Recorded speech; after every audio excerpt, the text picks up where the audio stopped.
Ito na, pakinggan natin. To demand for that. Hindi ka papansinin ng Pangulo kasi sino ka ba? Yun ang pinakamasakit. Yun ang pinakamasakit na sinabi ni Auntie Claire. Pati yung presidente, dinamay na niya. Diba na rin? Politiko, ulit. Juliana, Yan. who are you? Who are you? Sino ka? Sino? To demand for that. Hindi ka papansinin ng Pangulo kasi sino ka ba? Hindi ka papansinin ng Pangulo kasi sino nga ba daw ako? Mga kaibigan, kung ako hindi pinapansin ng Pangulo, paano na lang yung ordinaryong taong bayan? Paano na yung mahihirap na magsasaka na gustong makapanayam ang Pangulo? Paano na lang yung mga taong nagugutom? Paano na lang yung mga taong naghihirap?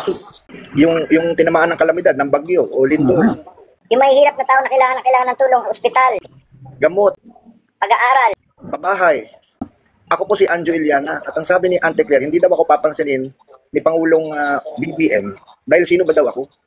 Mga kababayan, kung gano'n ang tingin nila sa akin, paano pa ang taong bayan na naghihirap? Naintindihan niyo ako? Dapat sana sinabi na lang nila, Anjo, kwenta ka na, pero magbigay na lang sila ng rason. Hindi. Sino ba daw ako para pansinin ng Pangulo? Isang artistang laos lang naman ako. Kahit pa paano, artistang laos na sumikat dati.